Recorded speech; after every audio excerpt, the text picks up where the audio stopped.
Bonjour à tous, my name's Alice and welcome back to my channel. So today I'm doing a very niche topic, but it's something that's been on my list of video ideas for such a long time that I had to tackle it at some point, and today is the day.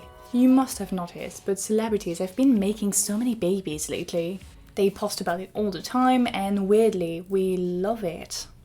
I say weirdly because wanting to have a baby is not as natural as it used to be. You know, people have other priorities like building a career, being financially stable. Some people simply cannot have kids naturally, and others have become quite skeptical about the future, about what our planet is going to look like, and they just decide to not have any kids for that reason.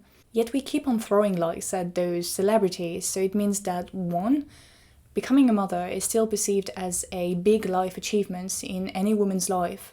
And two, you have to admit that those women looks absolutely gorgeous.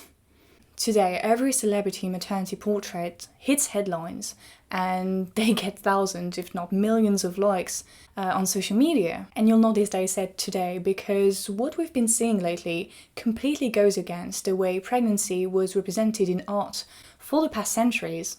The first artistic representation of pregnancy stretches back to prehistoric figurines found in Eurasia, such as the Venus of Willendorf.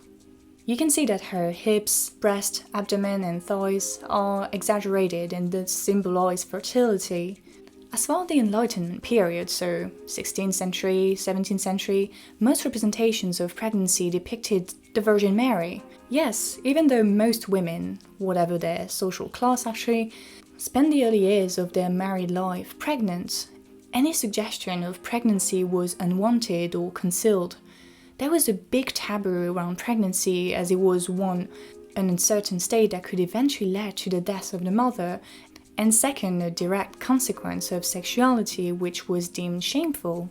But the Enlightenment was also a period where God was replaced by another god, science, and so it became super trendy among rich white men to have their own pregnant figurine in their cabinet de curiosité, their private art collection.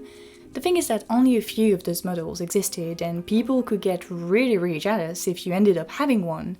Just like me when one of my girlfriends got a pregnant Barbie for Christmas and all I got was a big girl alarm clock. Anyway. In the 18th century, maternal mortality rates decreased, and the occurrences of pregnancy in art very progressively grew and also diversified, meaning that artists took more risks with the way they represented pregnant women. So in the early 19th century, Klimt produced Hope One. Sounds like a name one of those celebrities would give to their child, but... So yeah, it attracted a lot of controversy since the model is presented as both pregnant and naked, as metaphorically both the sacred Mary and the naked mischievous Eve.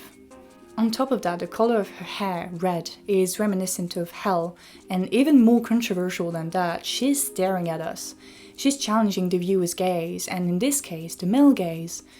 Now flash forward about 90 years later, Demi Moore is shown pregnant and naked on the cover of Vanity Fair, in a similar way as the model in Hope One, yet she's covering her breast. Along with photographer Annie Leibovitz, Demi Moore paved the way for the modern maternity portrait, and she got a lot of criticism for that. You know, pregnancy was still perceived as something sacred, religious. It wasn't meant to appeal to the male gaze or to hint at anything remotely sexual. And in a recent interview with her friend Naomi Campbell, she declared that, "I understand what impact it had on the world, on women, on our permission to embrace ourselves in a pregnant state. But it was a moment that I was taking to really being myself and be expressing myself and not trying to be anything other than me." It felt really empowering for her to be able to challenge those societal expectations of what a pregnant woman, and by extension a woman, should or shouldn't do. She said, yes, you can be pregnant and sexy AF.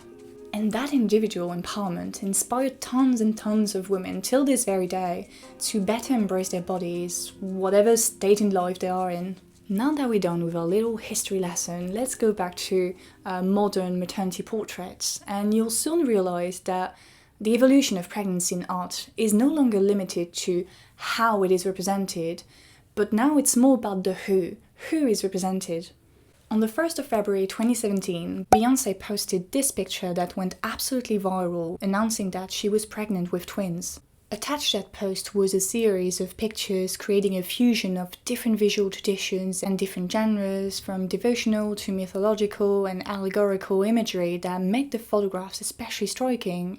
Naturally, Beyoncé tried to appeal to a very large audience using visual narratives from all over the world with a primary focus on European art and religious references. She, along with her photographer, got a lot of inspiration from representations of Venus, a symbol of beauty and fertility. As you can see here, the similarities are striking, yet the white goddess was replaced by a black Venus. For the record, black women have very often been relegated to stereotypical ideologies that view them as other, the mummies, matriarchs, welfare mothers, and Jezebels.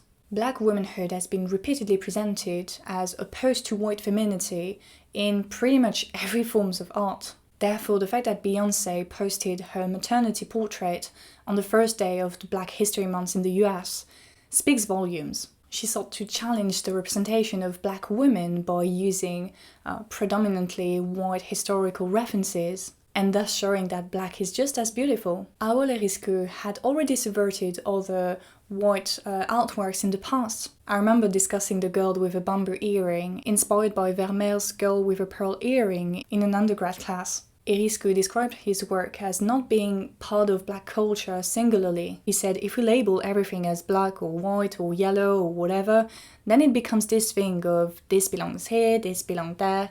There's an aspect in my work that I want to be universal.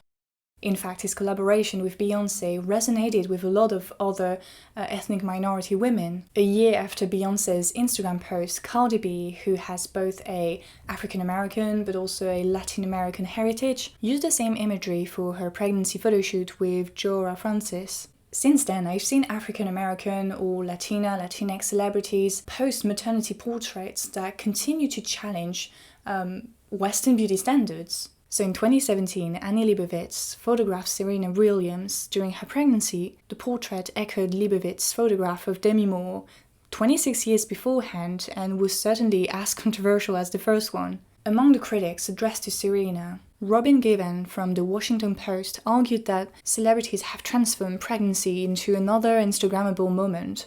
It's become another business opportunity. Instead of promoting a film or album or clothing line, they promote pregnancy, transforming it into a magical, mystical, soft-focused experience.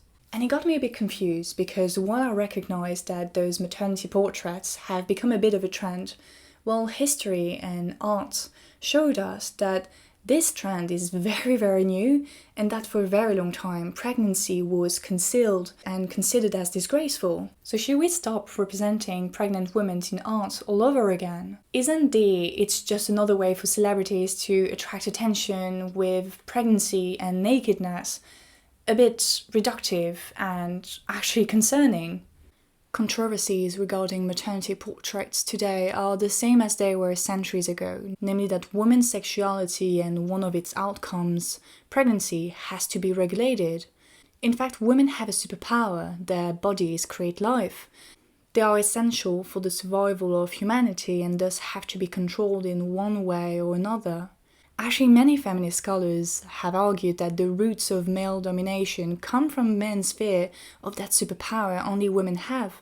Therefore, when pregnancy is framed as a form of individual empowerment, as it is the case with the maternity portraits, well, conservative critics will call it selfish, harmful towards younger women, because it challenges that old narrative that maternity is something sacred, that extends beyond the mother who is perceived as a medium, the womb of the nation, if I may say. And by extension, it means that black pregnant celebrities are in fact challenging two forms of domination, that of the stereotypes assigned to black women, the mammy, the Jezebel, which happen to be racist, but also our society's tendency to hyper-regulate female sexuality, which happen to be sexist. And that's why us, woke-eraties, love those portraits so much.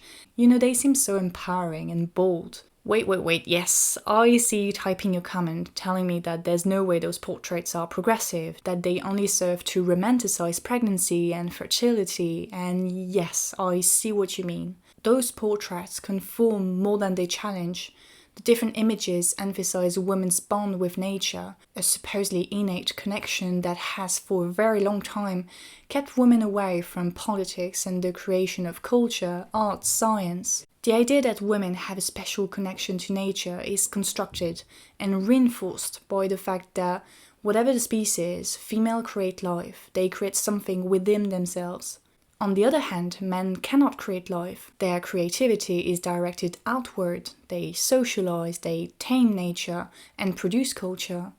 Men are leaders, writers, painters, photographers, and women are carers, models. Now luckily things are changing, and to be honest, most of the maternity portraits I've shown you today were shot by female photographers, which is super cool. But still, those female photographers and celebrities chose to restrain themselves to representations that certainly challenge but still conform to gender roles, and in the case of the black women's portraits, to white visual references. So now it would be great that instead of constantly romanticizing pregnancy and turning mothers into sacred goddess, we try to represent the diversity of a woman's sexual life, the difficulties she might encounter, because while pregnancy in art is becoming less and less of a taboo, infertility, abortions, sexual assaults, or miscarriages are still very highly controversial and clearly underrepresented in art. So that's it for today. I hope you liked the video. Thank you very much for watching till the end. Don't forget to like, to comment, to subscribe if it's not done already, to share this video with as many people as possible. And yeah, I'll see you next week. Salut!